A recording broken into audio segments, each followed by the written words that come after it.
दोस्तों, आज की कहानी है। बहू, तेरे से मेरा घर नहीं संभल रहा तो साफ साफ बोल दे, नौकर रख लेते हैं।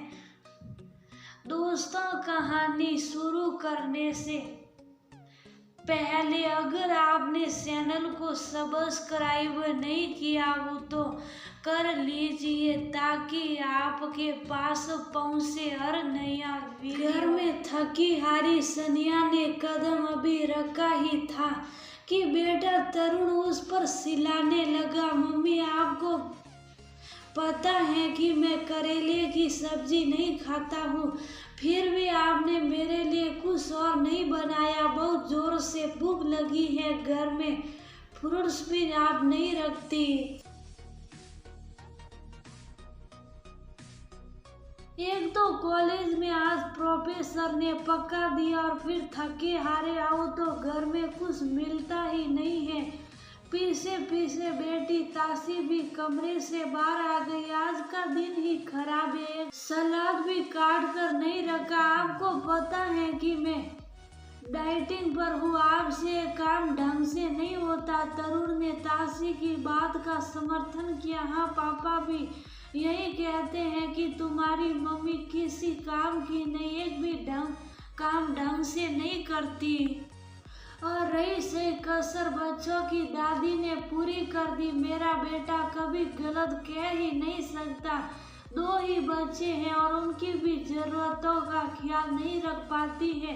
कितने दिनों से कह रही कि मेरे घुटनों में बहुत दर्द है और तो तेल ला दो। मेरा चश्मा टूट गया, उसे बनवा दो। लेकिन तेरी माँ को फुर्सती कहाँ है, सुबह बाजार गई थी और अब लौटी है।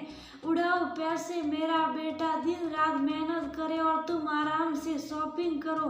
दादी की बात सुन तरुण और तासी भी मुस्कुराने लगे। ये देख सनिया को गुस्सा तो बहुत आया लेकिन कुछ नहीं बोली। वो वैसे ही बहुत थकी थी और उन सबको बोलकर या डांट कर अपने आप को और थका नहीं सहती थी।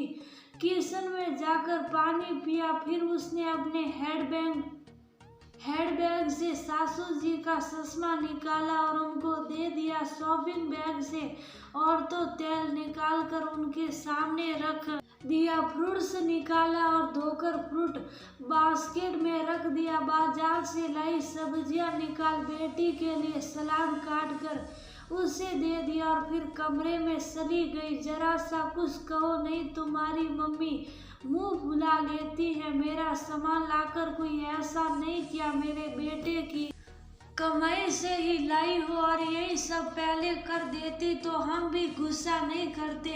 फालतू में हम सबका दिमाग खराब कर दिया। कनिका जी अपनी जेब मिटाने के लिए भी सनिया को ही दोष दे रही थी। अभी तक आप समझ ही गए होंगे कि सनिया की एक स्थिति है अपने ही घर में शायद एक पंचिंग बैग की, जो आधा मुक्का मार कर चला जाता। अरे अभी आप पति जी अनिल से तो मिले ही नहीं। जब घर के बाकी सदस्यों का ये व्यवहार था तो उनसे कुछ अलग की उम्मीद बिल्कुल भी मत करिएगा। शाम को घर आते ही कनिका जी ने दिन का सारा ब्यौरा बेटे को सुना दिया कि सनिया की वजह से तरुण और तासी भूखे रह गए और बाजार से लेट आई तो वह भी दवा समय से नहीं खा पाई। अनिल का मूड ऑफिस में बॉस की डांट के कारण वैसे ही बहुत खराब था और घर पर सनिया की शिकायत, उसका भी सारा गुस्सा सनिया पर फूट पड़ा। यार तुम करती क्या हो घर में? मैं ऑफिस में बॉस की डांट सुनूं और घर आकर तुम्हारी काम चोरी की शिकायतें सुनो, किसी काम की नहीं हो। मेरा घर अगर तुमसे नहीं संभाला जा रहा है तो साफ साफ कह दो, मैं नौकर रख लेता हूँ। कम से कम इस रोज रोज की शिकायतों से बच जाऊंगा। सनिया जिसने अपनी 20 साल की शादी में सिर्फ पति, बच्चे और सासू जी और उनके रिश्तेदारों को खुश करने में बिता दिया, आज ये सुनकर उसकी भी सहने की शक्ति पूरी तरह से खत्म हो गई। उसने कुछ नहीं बोला, लेकिन मन ही मन एक फैसला कर लिया। उसने 2-7 जगह फोन किया और रात का काम खत्म किया और सो गई। सुबह सनिया के घर से एक बार फिर तरुण, तासी, अनिल और कनिका जी के चिल्लाने की आवाज सुनाई दे रही थी। मम्मी, मेरा दूध ब्रेड कहाँ है? मुझे आज ओट्स चाहिए। बहू, मेरे लिए आज उपमा बना देना। सनिया, मेरा टिफिन और नाश्ता कहाँ है? सनिया किचन से निकल कर आई। आप सभी को क्या, कैसे और कितना खाना है, इसे बता दीजिए। किचन से एक औरत बाहर आई। ये माया है, आज से आप सभी की जरूरतों का यही ख्याल रखेगी। ये क्या मजाक है? सनिया, अनिल गुस्से से बोला। हमारे घर में आज तक कोई काम वाली नहीं रखी गई। तुम्हें तो सिर्फ मेरे बेटे की कमाई लुटाने आता है। ये घर का काम करेगी तो तुम क्या करोगी? कनिका जी भी तल्खी से बोली। मम्मी जी, मैं वही करूंगी जो 20 सालों से आप लोगों की नजरों मैं करती आई हूँ, आराम। और अनिल, आपने ही कल कहा था कि अगर मुझसे आपका घर नहीं संभल रहा तो आपको साफ साफ कह दूं आप नौकर रख लेंगे। तो आज मैं आपको और बाकी लोगों को साफ साफ बता रही हूँ कि अब मुझसे आपका घर नहीं संभाला जाएगा। आप सभी को तकलीफ ना हो, इसलिए माया को काम पर रख दिया। अब आपको जो सही है, जितना सही है, सब माया को समझा दीजिएगा। सनिया, ये क्या नाटक शुरू कर दिया? सनिया की बात से बौखलाया अनिल गुस्से से बोला। नाटक? ये नाटक नहीं है। नाटक तो आज तक आप सभी मेरे साथ करते आए हैं। आप पति बनने का, सासू जी माँ बनने का, और तरुण, तासी, अब उन्हें क्या कहे? आज तक जिस घर को अपना समझकर संभालती आई, कल पता चला कि वो तो मेरा है ही नहीं। मेरी औकात इस घर में एक नौकर की है, या फिर शायद उससे भी बुरी। सुबह से लेकर रात तक सिर्फ और सिर्फ आप लोगों के बारे में सोचती, चिंता करती, लेकिन कभी बदले में मीठे 2 बोल नहीं मिलते। मम्मी जी, मैं बाजार, घर की, आपकी बच्चों की और आपके बेटे की जरूरतों का सामान लेने गई थी।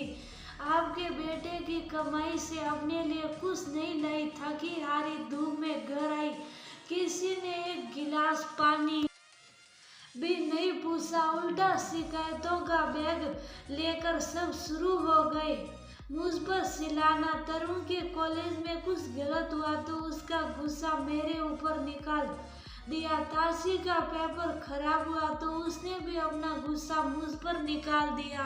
अनिल को बॉस से डांट पड़ी तो उसका फ्रस्ट्रेशन मुझ पर निकाल दिया। और मम्मी जी, इन्हें पता नहीं मुझसे कौन से जन्म की खून से कभी आज तक प्यार के 2 बोल मीठे बोले ही नहीं। आप सभी ने मुझे पंचिंग बैग समझ लिया है, जिसका मन करता आता और अपनी बड़ास और सिर पर निकाल कर चल देता। हर बात पर मुझे झिड़क दिया जाता। कभी भी आप लोगों ने मुझसे पूछा कि तुम्हें कोई तकलीफ है, तुम्हारी कोई साथ है, इसमें आप लोगों की कोई गलती नहीं, क्योंकि हम औरतें को अपनी इज्जत करवाना आता ही नहीं है। मम्मी जी, आपका बेटा अगर ऑफिस में मेहनत करता है तो मैं भी दिन रात घर में मेहनत करती हूँ। आपका बेटा सुबह 9 से 5 बजे तक नौकरी करता है, जिसमें संडे के अलावा और भी छुट्टी मिलती है, लेकिन 24 घंटे, और वो भी बिना छुट्टी के लिए आपके बेटे का घर संभालती हूँ। सबको उनकी ज़रूरतों का हर चीज़ सही तरीके से मिल जाता है, फिर भी मुझे कहा जाता है कि मैं किसी काम की नहीं और न ही मैं ढंग से काम करती हूँ। इसलिए मैं आज और अभी से आपके घर की जिम्मेदारी छोड़ रही हूँ। अपने कमरे में जाकर सनिया पलट कर बोलती है, अनिल और सारी जिंदगी अपने वजूद को भुलाकर मकान को घर बनाने में लगा देती है और बदले में सिर्फ यही साथ रखती है कि घर के सभी सदस्य उसे सम्मान दे, उससे प्यार के दो बोल बोले, लेकिन अफसोस मैं पूरे घर की जरूरतों का ख्याल रखती हूँ, लेकिन तुम सब मिलकर भी अकेली मेरा ख्याल नहीं रख सके। सभी की आंखें शर्म से झुक गई। शशि तो कांता